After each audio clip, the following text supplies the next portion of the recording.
Welcome to the Behind the Girl Boss podcast, where every woman's journey takes center stage. Join us in this safe space as we explore the ins and outs of business, career, mental health, the music industry, and more. Whether you're a go-getter or a dream chaser, we've got stories for you. Follow us on Instagram and TikTok for an exclusive backstage pass. Get ready to be inspired, empowered, and entertained. Welcome to the ride. Hey everyone, what's up and welcome back to the podcast. So today we have another guest with us and we have Hannah. So hi Hannah. Hi, thank you so much for having me on. I'm so excited to be chatting with you. Thanks so much for coming on. Do you want to start off by telling us a little bit about yourself, who you are, what you do? Yeah, absolutely. So, my name is Hannah Sophia. I am a women's spiritual empowerment coach. I help women to tap deeper into their confidence, heal from the inside out, and manifest the lives of their dreams. So, in addition to being a coach, I create content, I'm a speaker, and I'm working on writing a book. And then I also happen to be an astrologer as well. So, I pull from a variety of different spiritual mediums to supplement my work. But really, my goal is to help women become the most confident and empowered versions of themselves.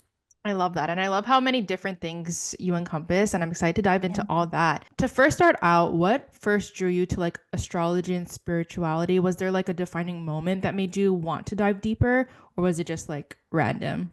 Yeah. Well, first and foremost, like as a spiritual person, I don't believe that there's anything random in life. I don't believe anything's a Mm-hmm. coincidence. I always believe that everything is sort of a divine lesson, or there's that divine moment where it's like everything really does happen for a reason in our lives. And I can see that my foray into astrology and into spirituality was nothing short of a random experience. So, I really had my quote unquote spiritual awakening, if you were to call it that, Mm-hmm. when I was 17 years old. And at that point in my life, I was just about to graduate high school. And at that time, I had just broken up with my high school boyfriend. I had let go of a lot of big friendships in my life. I was working like a dog throughout school. I was someone who worked myself really, really hard growing up. And so I was taking like a full load of AP classes and striving to get like a 5.0 GPA. Like it was just over the top. I was also training pre-professional ballet at the time too, which as much as I love ballet, it is also very, very strict and rigorous as well. And so despite the fact that on paper I was achieving a lot, I was really anxious. I was having panic attacks quite often. I was depressed, even if I didn't want to admit that I was. And it just got to the point where I realized that something needed to change. And in that space of realizing that something needed to change, I found myself wanting something that I really had no tangible way of bringing into my life. Like there was no way linearly or logically that I could have this thing. And I remember in kind of ruminating on this desire that I had. I felt called to go to my bookshelf. And I've always had a massive bookshelf. I'm a really big reader. And I was drawn to like this back corner of my bookshelf, which was where I kept all the books that like I never touched or never read. And I picked up a copy of a book called The Secret by Rhonda Byrne, which is very well known in like the law of attraction community. And essentially what it teaches is the principles of manifestation. And I remember my mom had bought me a copy of the book years ago when she saw Rhonda Byrne on the Oprah show and was like, this is a great way to like change our lives. And I Mm-hmm. remember reading it when I was about 12 or 13 and thinking, okay, this concept of manifestation sounds great. This sounds awesome, but like I don't really understand how this works. And so I set the book aside, and it was all these years later that I found myself grabbing the book. And I just remember that moment so clearly of sitting on my floor and just devouring it, just feeling like everything was clicking. It was finally making sense. I finally understood what was happening. And I just started to play around with the different sort of spiritual principles in there and very quickly was noticing shifts and changes, not only in tangible things manifesting into my life, but also in just feeling better, feeling more connected to myself, feeling more driven and ambitious. And where astrology plays into that is I really came into astrology, I'll say, like as a student and as a teacher about a year and a half later. Now, astrology's always been a part of my life. I am a fifth generation astrologer. So my mom's an astrologer, my grandfather, great grandfather, it runs through my family lineage. And I'd always heard about little astrological things, but I never really understood it in the context of myself. Because I remember like reading about my sign, I'm an Aries, and just thinking, well, I don't resonate with all of the typical qualities of an Aries. Like they describe Aries as very bold and brash. And while I would consider myself bold, like I'm also very quiet and Yeah. kind. And I just remember not resonating with all of the qualities completely. And it was about a year and a half after this quote unquote spiritual awakening that I received a natal chart reading as a gift for my birthday. And it was with this astrologer in Berkeley who has been practicing longer than I've been alive.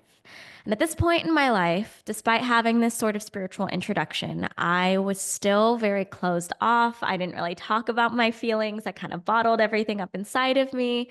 And I remember walking into this reading, into her tiny little cottage, and she sat me down and seeing the stacks of astrology books on the wall. And she said, to begin this reading, I'm just going to talk for the first 5 minutes. And I want you to say nothing.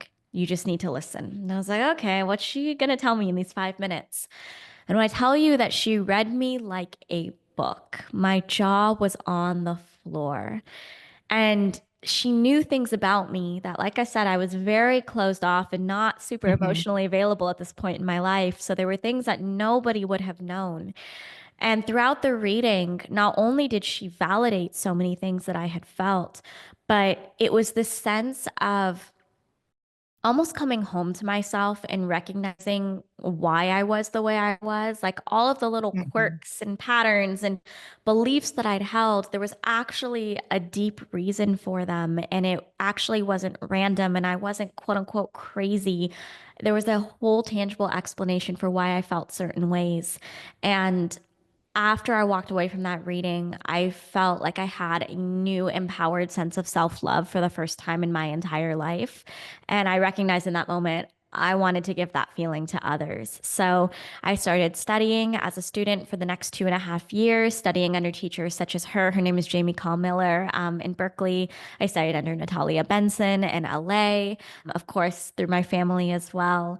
And then in 2019, I started practicing astrology professionally. Yeah, I love that. I love that story too. And it's like so cool to hear how kind of disconnected you felt, but then how connected Yeah. you felt afterwards. And I feel like a lot of people have experienced that. How would you say you kind of use astrology nowadays for like personal growth for yourself? Mm. It's such a good question because I always say the hardest thing as an astrologer is to read your own chart because we can't see past our own biases and Hmm. limitations. But where I use astrology for myself is not necessarily looking at, okay, what is my chart saying for me Yeah. today? What is my personal horoscope? But more so, I look at it as a sort of tangible, and I use that in air quotes, a tangible confirmation for the things that my own intuition or inner voice is leading me towards. So if I have a nudge that I should go somewhere or I should do something, well, I kind of then look at the transits or I'll look at my astrocartography or look at different elements of my chart to kind of validate and say, okay, do I actually want this thing? Is this actually aligned for me? Or is this just me, seeking something else and Yeah. maybe I need to go back inwards towards myself? So at this stage in the game, personally, I use it more as a check-in, more so than a tool to make the decision. It's almost like I make the decision within myself. I use Hmm. astrology to kind of like fact check it, for Yeah. lack of a better term, rather than the other way around. Not that there's anything wrong with doing it the other way around, but that's just my personal Yeah. process. No, for sure. And if someone's listening to this right now and they also are feeling kind of disconnected from themselves or like their astrology or anything like that, Yeah. what advice would you give to them to kind of find themselves again and get grounded in themselves? That's such a good question. I think the first thing to understand is when we're feeling lost, it's because we're looking for something. And so the question then becomes, what is it that you're looking for? Are you Hmm. looking for outside validation for what you already know, what you already feel, and what you're already seeking? If so, there's nothing wrong with that. But I think that comes back to an internal sense of trust. Are you looking for direction? Well, astrology can certainly help give you direction. And that's one thing I work a lot with my clients is understanding what the most aligned direction is for them. And when I say the word aligned, I don't just mean it in this like woo woo spiritual sense of like, oh, this was destined for you. I mean, Hmm. what not only feels like it is congruent with the callings of your heart, what is it that actually lights you up and creates that fire within you? But at the same time, what also matches the unique design that the universe has for you too? So that's how I define alignment in the context of astrology. So I think if you're looking for more of that direction, astrology can definitely help to pinpoint kind of where those are. And I'll say, like with my clients in particular, and I can only speak to my own method of reading. Hmm. One of the things that I do is I'll kind of look at where they're at right now. And then I look at their chart and say, okay, this is where I really see the aligned path for you. And then I give them the tangible steps for how to get there. So I'm not just going to be the type of astrologer that's going to say, okay, here's this thing you should do. Bye, go do it. I'm Yeah. going to push you into the pool. Like, no, that's not it. I'm going to give you the steps to do that. So I think understanding, are you looking for that direction? That can be really helpful. Sometimes people like to use astrology as sort of future casting or looking towards the future. When is something going to happen? Is something going to happen at this time? And that's always a little bit of a dicey thing. I think that we can use astrology in predictive senses and we can do it fairly well. But I think it's more so about understanding and looking at, well, what within you needs to shift? What within you needs to change? What are some lessons that you need to integrate to then be ready for that thing to come in? Once we nail that, then it can get a little bit easier in understanding, like, oh, okay, this is the direction we need to go in. And astrology can definitely help you pinpoint what some of those lessons are. So I think if you're looking to use astrology and you're feeling lost, understand one, what is it that you're looking for? And then two, understand the type of support that you really need. And whether that's working with an astrologer, whether that is just taking a quick glance at your own chart, whether that is joining a community where you learn more astrology based information, but you kind of apply it yourself. There's so many different ways to use this Yeah. medium because it really is a tool. Yeah. And for yourself, what kind of services do you offer people? Yeah, absolutely. So, of course, I have my one off intuitive natal chart readings, and I call them intuitive natal chart readings because I actually don't look at the chart before I get into the reading with the Okay. client. And I do that strategically because I would consider myself a very intuitive person and I Mhm. want to be able to like pick up on the other person's energy. So, we go in during that session, it's about 60 minutes long, and we'll sit together and go through your chart, and I'll just kind of point out like where certain things are highlighted for me. And then I'll kind of bring forth intuitive messages too. My guides will come through, they'll show pictures, symbols, messages, they'll tell me things, and I relay those to the client. My readings have very much been described as spiritual therapy sessions because they are a lot of back and forth too, where I'll say, okay, this is what I'm seeing and I feel like this thing happened. Fill me in. Let's connect the pieces of the puzzle together. And so it's very interactive. It's not just me sitting here going, okay, I'm going to yap at you for an hour and Yeah. some change. It's a very interactive experience.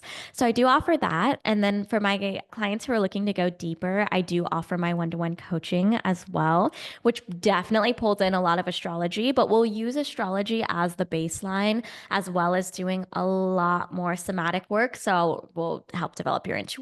We'll move things through the body with EFT tapping and somatics and inner child healing, matrix re-imprinting.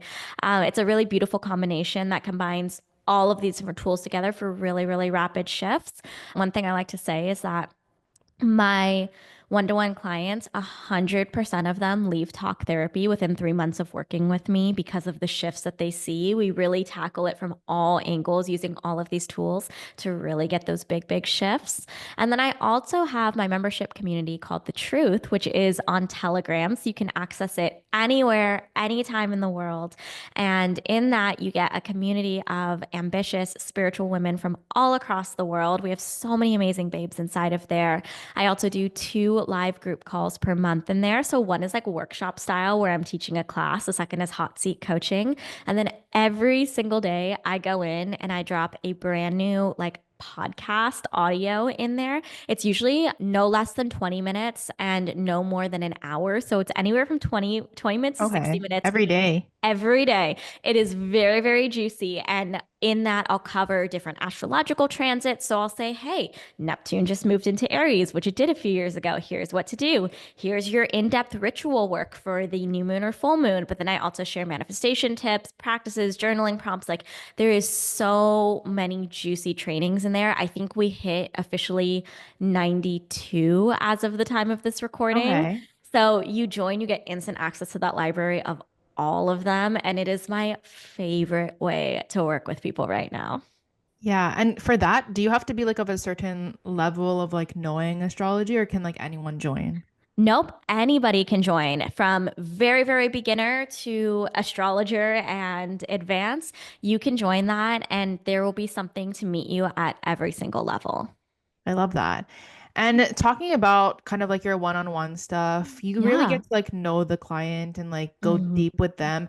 How do you kind of separate your own emotions in a sense or like protect your own mental health? Because it can be a lot and it can Yeah. be emotionally draining at times. So how do you protect yourself in that? Such a great question. And honestly, if I'm being candid, it's something that I'm still learning. I think Hmm. as I get deeper into this work and as I grow older, I'm still learning how to set those boundaries because it can be a lot. I Yeah. am working with clients where it's not just, oh, I'm moving through a breakup. How can I Hmm. help? Or how can I make more money? Like those things are great. Don't get me wrong. I love answering those questions.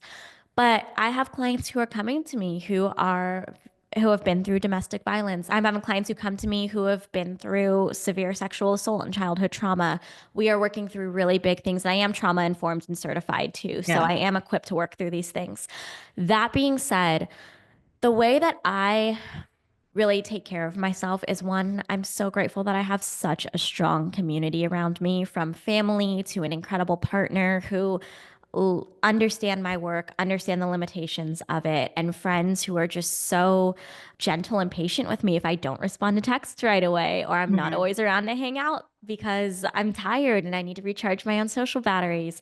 So I think really making sure that I have those checks and balances within my own community is important. And then also the tangible things of like putting certain limits on when I'm available to work, when I'm Yeah. available to answer client messages, those things are important. And then also just having a really strong foundation of support and self care. I have my own spiritual teachers and coaches and mentors who I invest in and find that information so invaluable because I need to have so much space held for me if I'm holding so much space for other people Yeah. too. Having a rigorous meditation practice. I do 90 minutes of EFT tapping every single day after my morning meditation. So I have different systems in place to make sure that like I am okay and I am resourced to be able to do the work that I feel like I'm here to do. Yeah, no, I love that. So a fun question I have for you is, do you Yeah. think astrology apps and like social media accounts for astrology are helping or hurting people's like understanding of astrology? Ooh, I love that question. And I think this is going to be a little bit of a spicy answer. Hmm. I think the majority are actually hurting people. I Hmm. really do. I think that there is a lot of astrology BS out there. Yeah. And I see so much content, particularly on TikTok, where it's people saying, like, oh, tonight is the perfect night to like manifest your ex back, and you should be looking at the new moon for this, or you should be afraid because everything's going to fall apart in your Yeah. relationship because it's eclipse season. And it's a lot of fear mongering. And Hmm.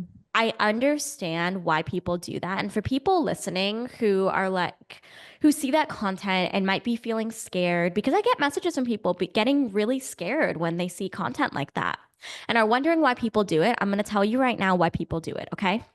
The reason why astrologers make that kind of content is because they are fear mongering you into buying readings. That is Yeah. literally it.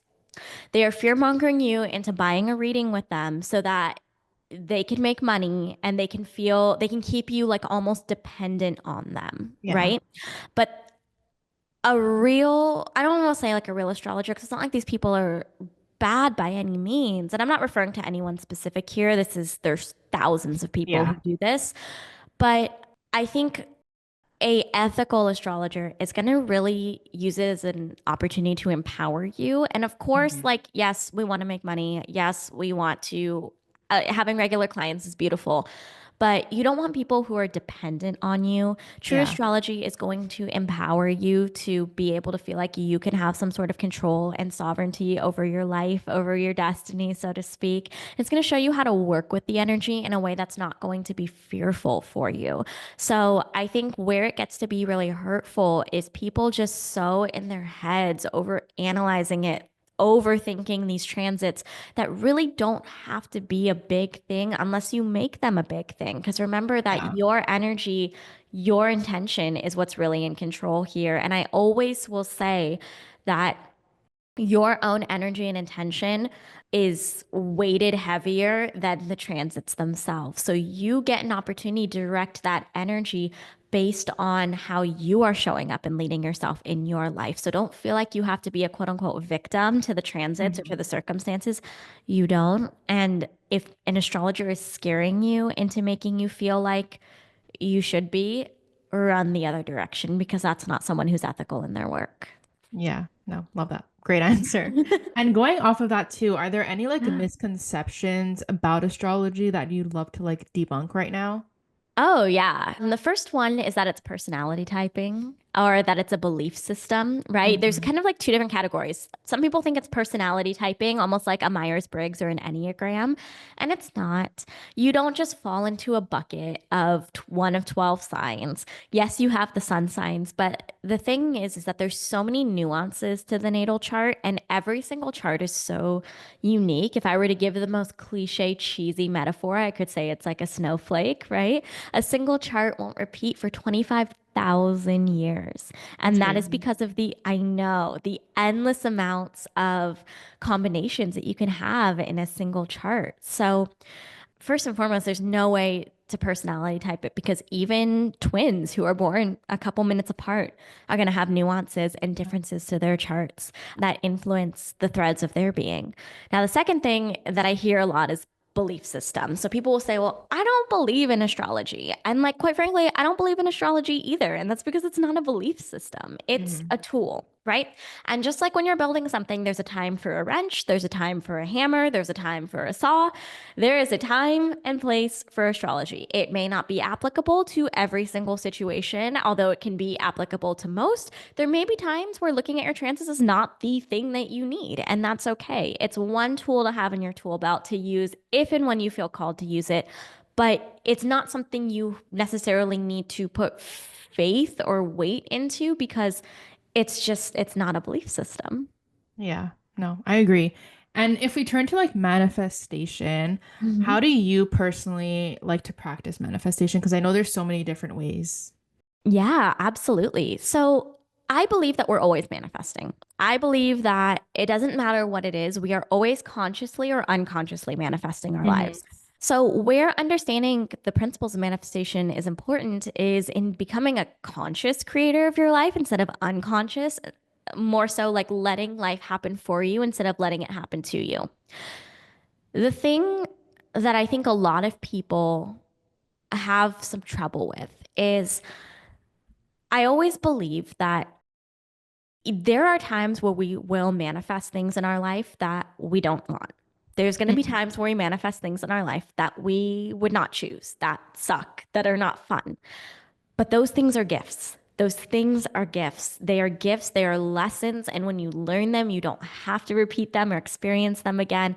So we are always, always manifesting. That being said, the way that I like to really manifest is getting really clear on my subconscious beliefs because we have so much neuroscience to show that your subconscious beliefs create your reality. And that is the basis of what manifestation is. I really don't think your manifestation practice has to be complicated. I do not think you need to be journaling 100 times a day what you want. I do Hmm. not think you need to be doing rituals under the moon every single night. That is exhausting. I don't have time for that. And I don't want to be doing that. So Yeah. for me, One of my favorite practices, and I actually just released a 2 hour class where I go in and out, and not only the practice, but the neuroscience of it, and also how to apply it to different situations, like manifesting a specific person or manifesting a specific amount of money, is robotic affirmations. It is one of my favorite practices because it is so easy. It is low hanging fruit. And if you're someone like me who is busy and doing a million things in a day, it is the easiest practice to incorporate into your routine. So all you have to do is essentially pick an affirmation and put it on loop again and again and again and again. And every single time that you find yourself doing something idle or mindless, you're driving somewhere you've gone a million times, you're doing the dishes, you are folding laundry, you're just repeating that affirmation over and over and over again. Again, I teach a way more detailed process in my new Mhm. class, the affirmation edit. So people can grab that at any time. But I do robotic affirmations all day, every single day. If you see me staring off into space at any time, it's because I'm doing affirmations in my head. I do them right before I fall asleep, when I wake up in the morning. And I also love listening to subliminal audios as I sleep because, again, they're just affirmations that are being programmed into your subconscious. I have subliminals that I will be releasing soon, but until then, I just find them on YouTube. Dylan James has my favorite ones. I think his are some of the best out there. And you just put them on while you're sleeping. And that's it. And it works to reprogram your subconscious mind overnight. So I'm very much about a manifestation practice that is easy, that is seamless, that fits into your routine and helps you regain some sort of sovereignty over your life. And so those are two of my favorite practices. I love that. I'm definitely going to check out the Dylan person that you mentioned because I've never like listened to anything while I sleep. So I definitely will be testing that out. And what made you kind of start the road to Hannah and like documenting everything on Instagram and sharing your knowledge over Mhm. there? So I actually started the Road to Hana when I was 16 years old, and it started as a fashion blog. So I was bullied a lot in school, and I always felt like I had a strong voice, but I wasn't necessarily able to express it with my peers in my community. And Hmm. when I was 13 years old, I've been a writer my entire life, and I've always loved fashion. Fashion's been a huge part of my life. I grew up in a family that's very into fashion and design. And I had a family member show me a girl, and this was back when I was 13, who had a fashion blog. And she was like, Hannah, you could do this. She writes and she takes photos of her outfits and she travels the world and gets paid to do it. And that sounded like the best thing in the world. I was like, that sounds like a dream job. I would Yeah. love to do that.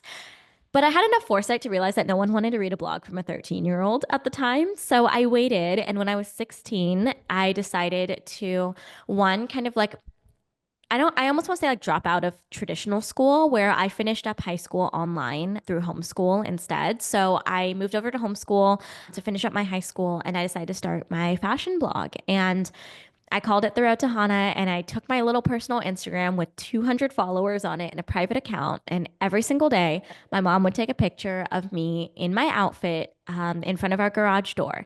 And I would post it to my blog and to Instagram and Tumblr at the time, if you remember Tumblr. Yes. I feel like I'm aging myself when I say this now because I'll say that and people who are like way younger will be like, "What's Tumblr?" And I'm Yeah. like, "My heart." I love Tumblr. That was such a good era too. So good. I miss the Tumblr era so much. And I would share these outfit photos and I would write something that I thought was uplifting and inspiring because I went at it with the ethos of if I can just make one person feel better, like that's my ultimate goal in life. Like I just Hmm. want to make people feel good. I want to help empower women. And I knew that from the start. And so I started this blog. It started to very, very quickly grow. About 2 years later was when I went through my spiritual awakening. About a year after that was when I started sharing more about what I was going through spiritually on my blog. And I was very, very hesitant to at first. I thought Hmm. I was going to turn off my readers. I thought they weren't going to like it. I was so afraid. But as soon as I did, my readers were eating it up and they wanted to learn more about it because there was no one my age talking about Yeah. spirituality at the time. You had the Deepak Chopras and the Gabby Bernsteins and the Oprah Winfreys of the world. You didn't have like real people who look like you and me because this was Hmm. 2016. So you didn't have people like you and me talking about spirituality Yeah. on the internet. Like it just wasn't a thing. Now you go online and everyone's talking about it, but it Hmm. wasn't like that back then. And so I decided to share more and more because my audience was eating it up. And I was just sharing from the perspective of a student and sharing things that I was learning. But then people very quickly asked me to teach them. And so from there, I ended up doing my 150 hours of meditation teacher training. I became certified in breath work, did my 150 hours there, started teaching classes in San Francisco. And then it really just started to snowball from there. I built my business all throughout college. And then when I graduated, in the good old spring of 2020, which was a fabulous time to graduate Yeah. college, right? I had all of the tools necessary to take this full time. I opened up my coaching books and I have been full time since then. I love that. And I also saw that you did, like, you're a TED speaker. Can you talk a Yes. little bit about that and how that came to light? Yeah, absolutely. So I gave a TED Talk when I was 19. I was a sophomore in college. I think I was a sophomore. I can't remember if I was a freshman or sophomore. I was early into college. Doesn't matter. Anyway, I had taken a class. It was an English class because I studied sociology and English lit in college, so I double majored in them. And I had taken a class on, it was like critical thinking in literature. And I remember it was like the second day of class, and Hmm. the teacher asked something about, it was something, I can't even remember what the question was, but he asked some sort of question about women's rights and women's rights to their own body. It was something that was supposed to elicit a sort of emotional Yeah. response. And he asked people to kind of give their feedback, and no one raised their hand. And I decided to be ballsy with it, and I stood up and I said something. And again, I could not tell you what I said or what the question was. I genuinely Hmm. don't remember. But all I do remember is the look on his face, kind of puzzling. And after class, he pulled me aside and he asked to talk to me. This was the professor. And he goes, do you do any sort of speaking? And at the time I hadn't. Spoken on a couple panels before, but I hadn't done any sort of public speaking yet. But I really, really wanted to. Like, I grew up watching TED Talks. I grew up watching people Hmm. speak on stages. My dad is a really good public speaker in his work. And so I was very familiar with that realm. Yeah. I said, no, but I would love to be doing public speaking. And he said, well, this hasn't been announced yet, but there's going to be a TEDx event here in our city. I'm on the board for it. If you can prove to me that this is not a fluke and that you actually can speak, you keep speaking up in class and you prove to me that you're a good speaker and why you deserve this opportunity, I will write a letter of recommendation for you for TED. And so that was all of the fire I needed underneath me. I spoke up every day in that class to the point where he would ask a question and he would go, can someone other than Hannah please answer this question? Because I was like, no, I am getting this Yeah. opportunity. And sure enough, he wrote a letter of recommendation for me to like the board of admins who were putting on the TED event. And I was able to get an audition. And so I went and auditioned. And from there, I then got a call back, which was great. And then I spent the way it kind of works is like once you get a call back, you spend the next few months prepping a speech and a topic. Okay. So then from there, I spent the next 3 or 4 months prepping my speech. And the way that it works for TED is it has to be very heavily researched. You have to have a lot of sources. You have to have a lot of accreditation to whatever Hmm. it is that you're saying. And so it's a lot of heavy research. It's basically like writing a thesis is the best way I can or best thing I Hmm. can equate it to. And so I spent the next 3 to 4 months writing my speech. And then I finally did my last audition in front of the TED board. And after that, I was chosen. And I think there was something like over 2,500 people auditioned, Wow. and there were 7 spots. And I was the youngest one to get a spot. So I was very, very grateful for the opportunity. And it was an incredible experience. And I honestly cannot wait for round two. Yeah, I love that. Were you nervous to speak? Especially it was your first like big speaking engagement and TED is Yeah. like huge. So were you nervous about Huge. that? You know, I wasn't nervous until the 2 minutes before I went on stage. And then I was gonna like pee my pants. I was Yeah. so nervous. But I think I'm someone where once I'm actually up there doing the thing, I'm okay and I'm in my element. And that's how I even feel with speaking engagements now. When I get on a Mhm. stage and speak, I feel very in my zone, very in my element. But like the 2 to 5 minutes beforehand, I'm an absolute basket case. Yeah, no, I feel that. I love that though. I love that like you're able to just be in your element and it just shows that like it's natural for you and it's something that you enjoy Yeah. doing. Oh, I love it. And I think honestly, making content helps a lot with Hmm. it too, because I'm so used to talking and Yeah. I'm such a yapper. I will talk anyone's ear off who will listen, give me a microphone, right? So I think that makes it a little bit easier, but definitely it's like that build up, that anticipation. You're like, oh my God, Yeah. this is happening. It's like super scary. I'm such an anxious mess. Then I do the talk and I'm like in my zone. I get into it and I'm good. And then afterwards, it's like getting off of a roller coaster where it's like the build up and you're waiting in line and you're like, I don't really want to do this. And then you get on the roller coaster and you're like, okay, this is fun. And then afterwards, you're like, let's go again. Let's do it. Yeah. So talking is kind of like that for me. Yeah. I love that. So the last part of our podcast, I asked people on Instagram to ask you questions and I picked two of my favorite ones. Yeah. Um, so the first one is, what does it mean if someone has a lot of planets in one sign or house? Mm. That's a really great question. So, if someone has a major concentration of planets in one particular sign or house, it signifies a big area of importance for them where there's a lot of lessons for them to learn in that area. So, you really want to look at like what is that sign or house? So, for example, if you have a lot of planets in your fifth house, then creating something or birthing something into the world is a really, really high importance for you. So, whether that is children and building a family, which is the way it is for most people with those planets, or it's creating a business or creating a brand, creating some art, whatever it is, you're bringing something into the world. That would be a big lesson for you to learn. There's a big area of importance there. Now, I kind of want to also tack onto that question, what happens if someone has empty houses, meaning there's no planets in there? Because that's a question I get asked a lot, which is just kind of the reverse of the question that you asked. Yeah. And if you have empty houses, it just means there's not a major concentration or area of emphasis for you in that particular area. Doesn't mean that you're not going to experience like the benefits of that house or sign or what it has to offer. For example, if people have empty seventh houses, they're like, does that mean I'm never going to fall in love and never have a relationship? I'm like, no, it's not it. It just means that it's not like the most important thing for Hmm. you in your life. And that's okay. So if you have plants in one particular sign, there's a lot of lessons for you to learn. The chart really shows you where you came into this life to learn certain lessons and integrate certain lessons and experiences. And so that's what a major concentration will tell you. Yeah, I love that. I didn't know any of that. So learning something new as well. Yay, I love Uh, that. and then the last question is, how do retrogrades like Mercury retrograde actually affect people? Okay.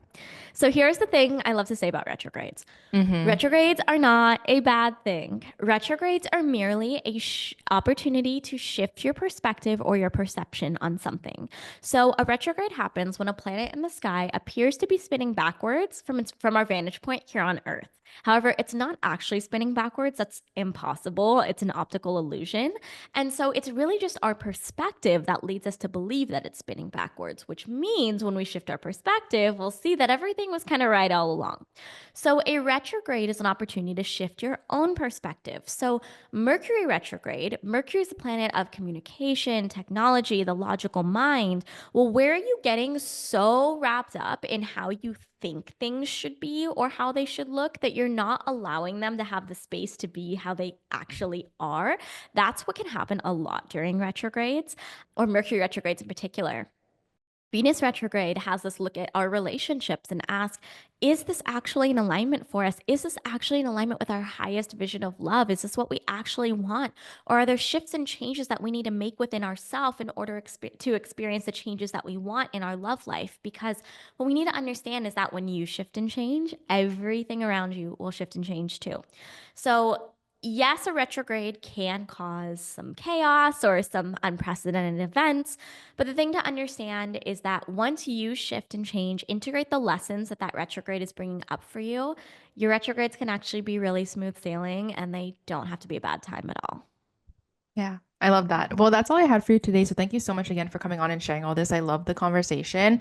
Before you leave, do you want to shout out any of your socials where people can find you, where they can work with you? Yeah, absolutely. First and foremost, thank you so much for having me on. I so enjoyed our conversation and it was such an honor and a pleasure. You can find me everywhere at The Road to Hannah. The Road to Hannah is Hannah, spelled like Hannah, but it's Hannah. That's a long story. Instagram, TikTok, The Road to Hannah. Website is theroadtohannah.com. All of my info there. YouTube is The Road to Hannah as well. You can find all of my links, where to join me, grab any of my classes, join the Truth community, which is my Telegram community, or work with me. All of the info is there, and I would just love to connect with you. Awesome. Well, thank you so much again. Thank you so much.